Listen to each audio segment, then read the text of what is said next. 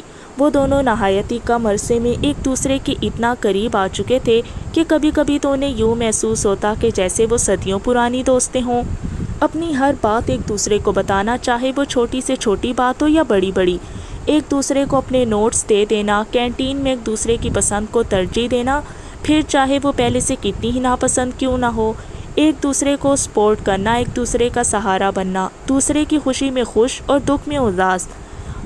غرض یہ کہ آئینہ کو اپنی اب نارمل لائف میں مناہل امید کی پہلی کرن لگتی تھی، جس کی وجہ سے اس نے زندگی سے شکوہ کرنا ختم کر دیا تھا اور حالات سے سمجھوتا کرنے کی کوشش بھی کرنا شروع کر دی تھی۔ یہ الگ بات تھی کہ یہ ایک مشکل امر تھا۔ اس 1 ماہ میں مناہل کے کزن کی موجودگی نے بھی زندگی کو خوبصورت بنا دیا تھا۔ ان دونوں کی نوک جھونک، ایک دوسرے سے خاموش محبت، ایک دوسرے کا بے پناہ خیال، کبھی کبھی تو اسے رشک آتا تھا کہ کیا کوئی اتنا بھی خوش قسمت ہو سکتا ہے، کیا وجدان جتنا بھی بڑا نمونہ کیوں نہ تھا۔ آئینہ کے سامنے اس کی ہیرو گیری فیل ہو جاتی تھی، جس پر مناہل اس کو خوب چڑھاتی اور وہ چڑھ بھی جاتا تھا۔ اس 1 ماہ میں اتنی یادیں تھیں جن کو سوچتے ہوئے اس کے چہرے پر مسکراہٹ پھیلی تھی۔ نور، جو ہر روز کی طرح رات کے وقت اسے کمرے میں دیکھنے آئی تھی، اسے بیڈ پر مسکراتا ہوا دیکھ کر اس کے دل نے شدت سے دعا کی تھی کہ کاش وہ ہمیشہ ایسے ہی مسکراتی رہے۔ کمرے میں کسی اور کی موجودگی محسوس کر کے آئینہ کی مسکراہٹ تھمی۔ دروازے پر نور کو کھڑا دیکھ کر وہ آنکھیں سکیڑ کر یہ سمجھنے کی کوشش کرنے لگی کہ رات کے اس پہر نور کی موجودگی اس کا خواب تھا یا حقیقت۔ اس سے پہلے کہ نور واپس جاتی، اس کی محبت سے چور آواز سن کر اس کے قدم تھمے تھے۔ ماما، آپ ہی ہیں نا یہ؟ وہ شاید اب بھی بے یقینی کسی کیفیت میں تھی۔ ہاں، میرے فون کے سگنلز نہیں آ رہے تھے تو سوچا تمہارے فون سے کال کر لوں، لیکن اب آ رہے ہیں سگنلز، تم سو جاؤ۔ وہ بمشکل بہانہ بناتے ہوئے واپس مڑنے لگی، جب ایک دفعہ وہ پھر اسے روک گئی تھی۔ ماما، آج یہاں سو جائیں پلیز، مجھے آپ سے ڈھیر ساری باتیں کرنی ہیں پلیز۔ اس کی خواہش پر وہ ساکت ہوئی تھی۔ پچھلے 19 سالوں میں آج تک اس نے یہ خواہش نہیں کی تھی، جبکہ آئینہ اب بھی امید بھری نظروں سے اس کے جواب کی منتظر تھی۔ آج اس کے ہوش و حواس میں نور پہلی بار اس کے کمرے میں آئی تھی اور وہ چاہتی تھی کہ کاش وہ وقت کو یہیں روک لے اور نور ہمیشہ ہمیشہ کے لیے اس کے پاس رک جائے، اس سے ڈھیر ساری باتیں کرے اور وہ اس کے آغوش میں رہے، اس کی ممتا کو محسوس کرے۔ مجھے نیند آ رہی ہے اور میں اپنے بیڈ کے علاوہ کہیں نہیں سوتی، کافی دیر ہو گئی ہے، تمہیں بھی اب سو جانا چاہیے۔ وہ اپنی آنکھوں میں آئی نمی کو بمشکل اندر دھکیلتے دروازہ بند کرتی جا چکی تھی، وگرنہ یقیناً وہ اپنا ضبط کھو بیٹھتی۔ آئینہ اس کے جانے کے بعد نہ جانے کتنی دیر گمسم سی اپنی جگہ پر ساکت بیٹھی رہی۔ زندگی واقعی کافی کٹھن راستہ تھا۔ منو، جلدی کرو یار، مجھے بھوک لگ رہی ہے۔ آئینہ، میں کیا کروں یار، کچھ بھی پسند نہیں آ رہا، میں کیا پہنوں گی اس کی برتھ ڈے پر، اور ابھی تو گفٹ بھی خریدنا ہے۔ مسلسل 10 دکانیں گھومنے کے بعد وہ واقعی روحان سی ہو چکی تھی۔ کل وجدان کا برتھ ڈے تھا اور مناہل اسے زبردستی شاپنگ کے لیے لے آئی تھی، اور اب تقریباً 10 دکانیں گھومنے کے بعد بھی اسے کچھ سمجھ نہیں آ رہا تھا، جبکہ آئینہ تو ایک ہی دکان سے اپنے عام روٹین کے 3-4 سوٹ خرید چکی تھی، اور وہ برتھ ڈے پر بھی انہی میں سے کوئی ایک پہننے والی تھی، کیونکہ اسے سجنے سنورنے سے سخت چڑ تھی۔ البتہ یہ بات اس نے مناہل کو بتانے کی غلطی ہرگز نہیں کی تھی، ورنہ اس کا کوئی بھروسہ نہیں تھا کہ وہ سب کچھ چھوڑ چھاڑ کر اس کے شاپنگ کے پیچھے پڑ جاتی۔ گفٹ بھی وہ خرید چکی تھی اور اب مناہل 1 گھنٹے سے اسے اپنے ساتھ گھسیٹ کر نہ جانے کون سے جنم کا بدلہ لے رہی تھی۔ دیکھو مناہل، میری دوست، میری جان، ہم برتھ ڈے پر جا رہے ہیں، شادی پر نہیں جو تم اتنا کانشیس ہو رہی ہو۔ کچھ بھی پہن لینا یار، تم پھر بھی بہت اچھی لگو گی۔ آئینہ اب منتوں پر اتر آئی تھی، جبکہ وہ ہنوز اس کی بات انسنی کرتی کپڑے دیکھنے میں مصروف تھی۔ اچھا، میں کچھ کھانے جا رہی ہوں، تم بھی وہیں آ جانا، میں واپس نہیں آؤں گی، وہیں پر تمہارا پیٹ کروں گی، جلدی آنا۔ وہ اسے تنبیہ کرتی نیچے چلی گئی، کیونکہ وہ جانتی کہ جس سپیڈ سے وہ کپڑے دیکھ رہی تھی انہیں مزید 3-4 گھنٹے لگ جانے تھے، جبکہ اتنی دیر بھوک برداشت کرنے کا خیال ہی آئینہ کے لیے سوہانے روح تھا۔ وہ وجدان کے لیے گفٹ خریدنے مال آیا تھا۔ وہ اسے گاڑی خرید کر دے رہا تھا، مگر اس کا کہنا تھا کہ اسے گاڑی کے ساتھ 3 گفٹ اور چاہیے، جس کی وجہ اس نے جاننے کی کوشش نہیں کی تھی کیونکہ وہ جانتا تھا کہ کوئی فضول جواز ہی ہوگا۔ اس سے بہتر تھا وہ چپ چاپ اس کے لیے گفٹ ہی خرید لیتا۔ فون کی آواز سنتے وجدان کالج لکھا دیکھ کر فون کو کان سے لگایا، مگر آگے سے اس کی چیخ سن کر فون اس کے ہاتھ سے گرتے گرتے بچا تھا۔ ایک لمحے کے لیے تو اس کی آواز سن کر وہ ڈر ہی گیا۔ بھائی واٹ ہیپنڈ وجی؟ وہ پریشانی سے بولا۔ بھائی میں سوچ رہا تھا کیوں نہ ہم تینوں میری برتھ ڈے پر ایک جیسے ڈریسز پہنے، کیسا آئیڈیا ہے؟ اس کی بات پر سالار نے کتنی مشکل سے غصہ ضبط کیا تھا وہی جانتا تھا، ورنہ دل تو چاہ رہا تھا کہ وجدان اس کے سامنے ہو اور وہ تھپڑوں سے اس کا منہ لال کر دے۔ اس سے پہلے کہ وہ اس کو جھاڑ پلاتا، سامنے آتی چھوٹی سی بچی سے ٹکرا گیا، نتیجتاً اس کے ہاتھ میں پکڑا ہوا جوس دونوں کے اوپر گر چکا تھا۔ وہ فون کان سے ہٹاتا سامنے بچی کی طرف متوجہ ہوا تھا، جبکہ وجدان صرف ہیلو ہیلو کہتا رہ گیا۔ چونکہ فون بند نہیں ہوا اس لیے وجدان نے بھی بند کرنے کی زحمت نہیں کی، بلکہ کان سے لگائے عادت سے مجبور باتیں سننے لگا۔ وہ بچی تھی یا لاؤڈ سپیکر؟ سالار کو کچھ سمجھ نہیں آ رہا تھا۔ وہ بچی اس طرح چیخ رہی تھی جیسے اس نے جوس نہیں بلکہ خدا نخواستہ تیزاب پھینک دیا ہو۔ بیٹا چپ کرو، اسماعیل۔ ہاں تو کہاں رہتی ہو؟ ماما بابا کہاں ہیں؟ اس کے ہر سوال پر بچی کے رونے میں اضافہ ہو رہا تھا۔ اس عجیب و غریب صورتحال پر اس کے واقعی ہاتھ پاؤں پھول چکے تھے۔ اسے تو بچوں کی الف بے کا بھی نہیں پتا تھا کیونکہ اس کے گھر میں یا قریبی رشتہ داروں میں تو کوئی بچہ تھا ہی نہیں۔ وہ جھنجھلاتا ہوا ادھر ادھر دیکھتا اس کے ماں باپ کو ڈھونڈنے لگا، جبکہ فون کے دوسری طرف وجدان سالار کی حالت انجوائے کرنے لگا۔ آئینہ جو فوڈ کورٹ کی طرف جا رہی تھی کسی آدمی کے پاس بچی کو روتا ہوا دیکھ کر تیز تیز قدم اٹھاتی اس طرف بڑھی تھی۔ او بھائی صاحب، جب بچے سنبھالنے نہیں آتے تو پیدا کیوں کرتے ہو؟ بجائے اس کے کہ تم اپنی بچی کو چپ کرواؤ، تم ادھر ادھر لڑکیاں تاڑ رہے ہو۔ بڑے ہی کوئی بے شرم ہو ویسے تم۔ سالار جو پہلے ہی تپا ہوا تھا اسے دیکھ کر اس کا پارا مزید ہائی ہوا، اس لیے جھنجھلاتا ہوا اسے جھڑک گیا۔ او بی بی معاف کرو، جاؤ یہاں سے۔ آئینہ جو اس کو جلی کٹی سنا کر اس بچی کی طرف متوجہ ہو چکی تھی، اس کی بات سن کر فوراً اس کی طرف گھومی۔ کیا بیبی کس کو بولا؟ ہاں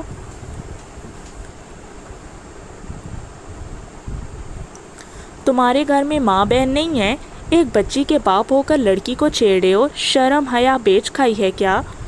وہ شروع ہوئی تو نان سٹاپ بولتی چلی گئی، جبکہ غصے اور ضبط اور اہانت کے احساس سے سالار کا چہرہ سرخ ہو چکا تھا۔ اس کا بس نہیں چل رہا تھا کہ سامنے کھڑی اس لڑکی کو پٹخ ڈالے۔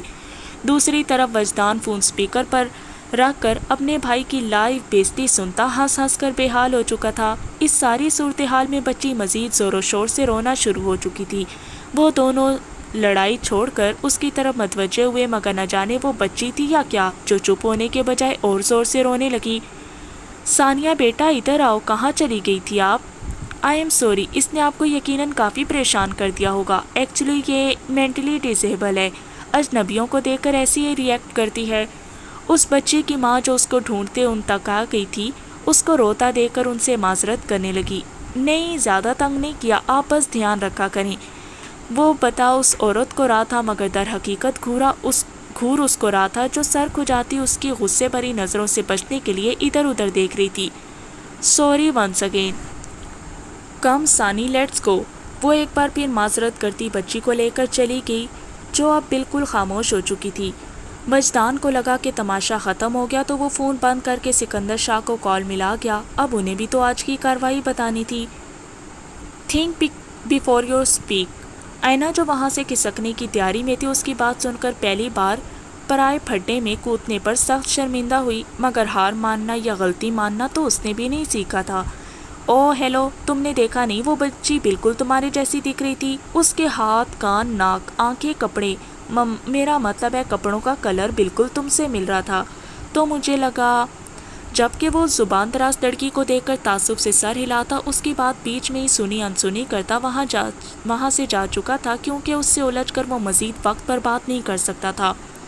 ہاں حد ہے، پوری بات ہی نہیں سنی میری، ہاؤ روڈ۔ ویسے مجھے کیا ضرورت تھی خواہ مخواہ پنگا لینے کی؟ اوفو، میں تو کھانا کھانے جا رہی تھی، اتنا ٹائم ہو گیا ہے۔ یہ منو کی بچی کہاں رہ گئی؟ وہ پیر پٹکتی فوڈ کورٹ کا رخ کر گئی۔ اوئے بیبی کس کو بولا؟ تمہارے گھر میں ماں بہن نہیں ہے کیا؟ ایک بچے کے باپ ہو کر چھیڑ رہے ہو لڑکی کو، شرم بیچ کھائی ہے کیا؟ سالار جو سکندر شاہ کے ساتھ لان میں بیٹھا چائے پی رہا تھا، وجدان کی بات سن کر اسے زبردست اچھو لگا اور نتیجتاً ہاتھ میں پکڑا چائے کا کپ زمین بوس ہو چکا تھا۔ اسے یہ سمجھنے میں بالکل دیر نہیں لگی تھی کہ ہمیشہ کی طرح وہ اس بار بھی کال ڈسکنیکٹ کرنا بھول چکا تھا، اور وجدان بھی تمام شرم و لحاظ کو بالائے طاق رکھتا ہوا ساری باتیں سن چکا تھا۔ سکندر شاہ اور وجدان دونوں کا ہنس ہنس کر برا حال ہو چکا تھا۔ ویسے بھائی مجھے اس لڑکی سے ملنے کی شدید خواہش ہے، ہاں ہاں ہاں، کتنی باہمت لڑکی ہے، اس کی ہمت اور عظمت کو وجدان شاہ کا سلام۔ اور ایک بار پھر وجدان اور سکندر شاہ کا جاندار کہکا لان میں گونجا تھا۔ ان دونوں کو ہنستا دیکھ کر سالار نے وہاں سے اٹھ کر جانے میں ہی اپنی عافیت جانی، کیونکہ ان دونوں کو اس کو تنگ کرنے کا بہانہ مل چکا تھا، اور ان دونوں کا مقابلہ تو وہ عام حالات میں نہیں کر سکتا تھا، اب تو معاملہ ہی لڑکی سے بے عزتی کا تھا۔ بھائی سچ سچ بتائیں کہ آپ نے چوری چھپے شادی تو نہیں کر رکھی؟ کیونکہ اس لڑکی کے بقول اس بچی کا ناک، کان، ہاتھ، آنکھ اور کپڑے آپ جیسے تھے۔ وہ اس کو جاتا دیکھ کر ہانک لگا گیا تھا، جبکہ سالار سوائے برداشت کے کچھ نہیں کر سکتا تھا۔ پیچھے دونوں کا زوردار کہکا گونجا تھا۔ بلیک ڈنر سوٹ میں ملبوس مہمانوں کو ریسیو کرتے وہ تینوں اس وقت نظر لگ جانے کی حد تک پیارے لگ رہے تھے۔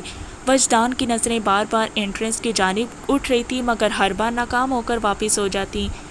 اس بل بتوڑی کی تو آج خیر نہیں، آج تم بچ کے دکھاؤ چوہیا۔ وہ دانت پیستا دل ہی دل میں منصوبے بنانے لگا۔ تھوڑی دیر بعد انٹرنس سے خالہ کو اکیلا آتا دیکھ کر اس کا صدمے کے مارے منہ ہی کھل گیا۔ Happy birth day my dear nephew, جبکہ وہ مسکرا بھی نہیں سکا۔ آپ اکیلی آئی ہیں کیا؟ وہ صدمے سے پوچھ بیٹھا۔ نہیں، منو ابھی آ رہی ہے، ایکچولی اسے اپنی ایک فرینڈ کو پک کرنا تھا، آتے ہی ہوں گے، تم انجوائے کرو، میں ذرا گیسٹ سے مل لوں۔ وہ مسکراتی ہوئی وہاں سے چلی گئی۔ تم ذرا آؤ تو صحیح منو کی بچی، بتاتا ہوں میں تمہیں۔ وہ منہ میں بڑبڑاتا جلتا کرتا مہمانوں کی طرف متوجہ ہو چکا تھا۔ منو یار، مجھے نہیں پسند میک اپ تھوپ کر شو پیس بننے کا، تم خامخواہ غصہ ہو رہی ہو۔ اچھا تو تمہارا مطلب ہے کہ میں شو پیس ہوں؟ اس کی بات سن کر مناہل کا تو مانو آگ ہی لگ گئی، جبکہ آئینہ سوائے ماتھا پیٹنے کے کچھ نہیں کر سکتی تھی۔ تھوڑی دیر پہلے جب مناہل اسے پک کرنے گئی تو اسے سادہ سی جینز شرٹ میں دیکھ کر اس کا تو منہ ہی کھلا کا کھلا رہ گیا۔ وہ ہر کام الٹا کرتی تھی، اسے اندازہ تھا، لیکن اتنا الٹا کرے کہ اسے بالکل اندازہ نہیں تھا۔ یہ کیا ہے نا؟ صدمے کے مارے وہ صرف اتنا ہی بول پائی تھی۔ کیا مطلب کیا ہے؟ کپڑے ہیں، ویسے تم بہت پیاری لگ رہی ہو، تم یہ پہن کر جاؤ گی وہاں؟ اس کی سوئی ابھی بھی وہیں اٹکی ہوئی تھی۔ ہاں تو کیا برائی ہے اس میں، کل ہی تو خریدا ہے یہ۔ آئینہ ایک نظر اپنے حلیے پر ڈالتی اس سے پوچھنے لگی۔ بلو جینز پر ملٹی کلرڈ شرٹ، گلے میں اسٹالر اور بالوں کو ہائی ٹیل میں باندھے وہ اپنے حساب سے ابھی بھی اوور لگ رہی تھی۔ تم پہاڑ میں جاؤ۔ وہ دانت پیستی گاڑی میں جا بیٹھی تھی۔ آئینہ بھی فوراً اس کے پیچھے بھاگی، کیونکہ اس کا کوئی بھروسہ نہیں تھا کہ اسے یہیں چھوڑ جاتی، اسی لیے مناہل منہ پھیلائے بیٹھی تھی۔ وہ اس وقت آئینہ کی کوئی بات سننے کے موڈ میں نہیں تھی۔ وہ چاہتی تھی کہ اس کی دوست پارٹی میں سب سے پیاری لگے، مگر آئینہ نے تو اس کے ارمانوں پر بالٹی بھر کر پانی ڈال دیا تھا۔ گھر کے سامنے گاڑی رکنے پر مناہل اس کی طرف دیکھے بغیر نیچے اتر کر اندر چل پڑی۔ آئینہ بھی جلدی سے اس کے ساتھ ہو دی۔ میرے ساتھ بالکل مت آنا تم، اور خبردار کسی کو یہ بھی مت بتانا کہ میں تمہاری دوست ہوں، میں نہیں چاہتی کہ میری بے عزتی ہو۔ اسے تنبیہ کرتی وہ وہاں سے جا چکی تھی۔ آئینہ کا تو صدمے سے برا حال تھا۔ خود کو کمپوز کرتی وہ اپنی خجالت مٹانے کے لیے ادھر ادھر دیکھنے لگی، مگر تھوڑے ہی فاصلے پر 3 لڑکوں کو خود کو گھورتا دیکھ کر وہ ایک لمحے کی تاخیر کیے بغیر ان کے سر پر پہنچی تھی۔ کیا گھور گھور کر دیکھ رہے تھے؟ کافی مشکل ہو رہی ہوگی نا، ویو کلیئر نہیں ہوگا، یہ لو اب قریب سے دیکھ لو۔ یہاں نہیں، میرے اپارٹمنٹ چلتے ہیں، قریب ہی ہے، ہمارا تو کام ہی حسن کو سراہنا ہے، ان میں سے ایک لڑکا خباثت سے کہتا اس کے غصے کو ہوا دے گیا تھا۔ ارے واہ، میں بھی یہی کام کرتی ہوں، پر میں حسن کو نہیں ضلالت کو سراہتی ہوں، وہ بھی اپنے انداز میں۔ یہ کہتے ہی وہ ان پر دھاوا بول چکی تھی۔ مکوں، گھونسوں اور لاتوں سے وہ کچھ ہی دیر میں تینوں کو بے حال کر چکی تھی۔ اس سے پہلے وہ ایک بار پھر سے ان کی مزید کٹ لگاتی، وہ بمشکل اسے چنگل سے آزاد ہوتے لڑکھڑاتے ہوئے وہاں سے بھاگے تھے۔ اس نے خود بھی ان کو پکڑنے کی کوشش نہیں کی، کیونکہ اس کے خیال میں ان کے لیے اتنی مار کافی تھی۔ اب کم سے کم 1 ہفتہ تو وہ کسی کام کے قابل نہیں رہے تھے۔ ان کے جانے کے بعد اپنے آپ پر نظر دوڑاتی تو ایک نئی پریشانی نے آ گھیرا۔ بکھرے بال اور شکن آلود کپڑے۔ اس حلیے میں نہ تو وہ گھر جا سکتی تھی نہ ہی اندر فنکشن میں۔ فون کے لیے بیگ میں ہاتھ ڈالا تو پتہ چلا کہ وہ تو جلدی میں گھر ہی رہ گیا۔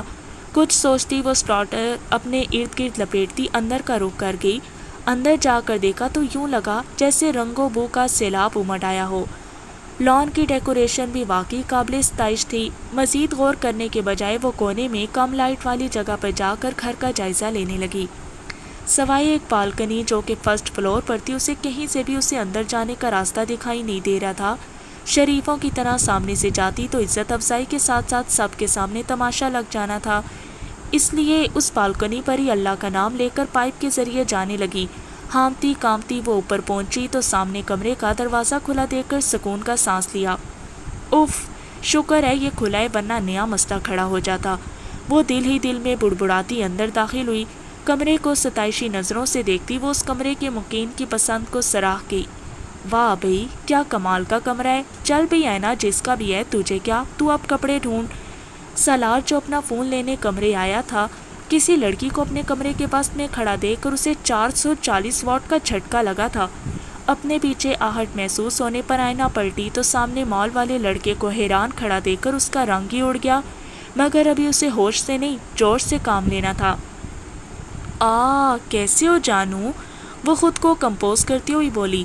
سالار جو مال والی لڑکی کو دیکھ کر پہلے ہی حیران و پریشان تھا، اس کی بات سن کر تو اسے جھٹکا ہی لگ گیا۔ کیا بکواس ہے یہ، میں تمہیں نہیں جانتا، وہ غصے سے دھاڑ اٹھا۔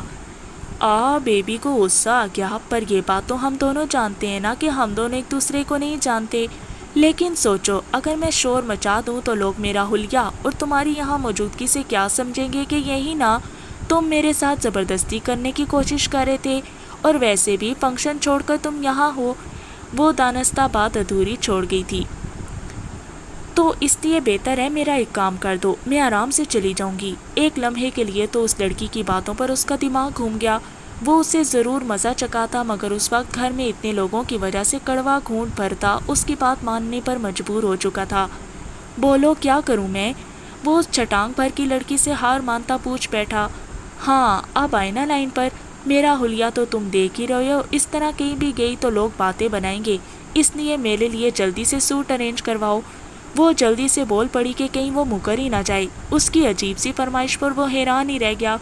اسے لگا تھا کہ وہ پیسوں کی ڈیمانڈ کرے گی، مگر یہاں تو کھودا پاڑ نکلا چوہا والا معاملہ تھا۔ ہمارے گھر لیڈیز کپڑے نہیں ہیں، جبکہ اس کی بات پر آئینہ کو تو اور پریشانی لگی، مگر کچھ سوچتی ہوئی مسکرائی اور اس کے پاس جاتی ہوئی بولی، ہم تو ڈوبے ہیں صنم، تمہیں بھی لے ڈوبیں گے۔ اگر 5 منٹ میں تم نے مجھے کپڑے لا کر نہ دیے نا تو میں شور مچا دوں گی، وہ شان بے نیازی سے کہتی اس کے ہوش اڑا گئی تھی۔ وہ دانت پیستا کمرے سے نکلا تھا، جبکہ وہ اپنی ہمت کو داد دیتی آرام سے صوفے پر بیٹھ گئی۔ تھوڑی دیر بعد وہ ہاتھ میں میرون ساڑی لے کر واپس آیا۔ میں یہ نہیں پہن سکتی، اتنی ہیوی ہے، میری شادی نہیں ہو رہی ویسے بھی۔ وہ تو اس ساڑی کو دیکھ کر ہتے سے ہی اکھڑ گئی تھی۔ اس وقت گھر میں اسی طرح کے کپڑے ہیں، پہننے ہیں تو پہنو ورنہ بھاڑ میں جاؤ۔ اس کے بگڑے تیور دیکھ کر وہ جلدی سے ساڑی پکڑ گئی۔ اوئے تمیز سے، اچھا اب پہن ہی لیتی ہوں، مجبوری ہے۔ ویسے تم تو کہہ رہے تھے کہ گھر میں لیڈیز کپڑے نہیں ہیں، وہ اسے شوقی نظروں سے گھورتی ہوئی پوچھنے لگی۔ میری مرحوم ماں کے ہیں، ہمارے گھر میں کوئی لڑکی نہیں ہے۔ وہ نہ چاہتے ہوئے بھی اسے صفائی دے گیا تھا۔ آئی ایم سوری، اسے واقعی دکھ ہوا تھا۔ واش روم اس طرف ہے، پتہ ہے مجھے، تم زیادہ اوور سمارٹ نہ بنو۔ وہ اسے سناتی واش روم میں بند ہو چکی تھی، جبکہ اس بار بھی وہ محض دانت پیس کر رہ گیا۔ 5 منٹ بعد وہ ساڑی پہن کر آئی تو اسے نئی فکر لاحق ہو گئی۔ ساڑی کے ساتھ جوگرز پہنوں گی کیا؟ وہ صدمے سے بولی، جبکہ وہ نفی میں سر ہلاتا اسے جوتے پکڑا گیا تھا۔ وہ مسکراہٹ ضبط کرتی اس کے ہاتھ سے جوتا پکڑ کر پہننے لگی۔ خاصی عقل مند ہو، میں تمہیں بے وقوف سمجھتی تھی، جوتے تنگ ہیں مجھے، پر خیر ہے، میں مینج کر لوں گی۔ وہ جوتا پہنتے ہوئے مصروف سی بولی۔ تمہارا حلیہ ایسا کیوں تھا؟ وہ اس سے نہ جانے کیوں پوچھ بیٹھا۔ کیوں، تم میرے باپ ہو جو بتاؤں؟ لیکن چلو تم نے میری مدد کی ہے تو بتا دیتی ہوں، کچھ لڑکے گھور رہے تھے، ان کو لیکچر دے کر آئی ہوں، اس لیے تم بھی مجھے ایزی مت لینا۔ وہ بال کنگھی کرتے ہوئے اسے باور کرا گئی تھی۔ وہ اس کی ہمت پر باقی متاثر ہوا۔ اسے باہر کی طرف جاتا دیکھ کر وہ جلدی سے اسے روک گیا۔ کہاں جا رہی ہو؟ کیا مطلب کہاں جا رہی ہوں؟ پردے پر آئی ہوں، وہیں جا رہی ہوں۔ وہ اسے گھورتی ہوئی بولنے لگی۔ کیا مطلب تم وجدان کی پردے پر آئی ہو؟ تو تم کمرے میں کیسے آئی؟ جی ہاں، اسی نمونے کی پردے پر آئی ہوں اور کمرے میں بالکنی والے پائپ کے ذریعے آئی ہوں۔ پتہ چل گیا، اب ہٹو راستے سے، آئی ایم گیٹنگ لیٹ۔ وہ کمال بے نیازی سے کہتی، یہ جا وہ جا۔ پیچھے سالار منہ کھولے کئی لمحے وہیں جمع رہا، مگر وقت اور موقع کا خیال کرتا فون اٹھاتا فوراً نیچے بھاگا تھا۔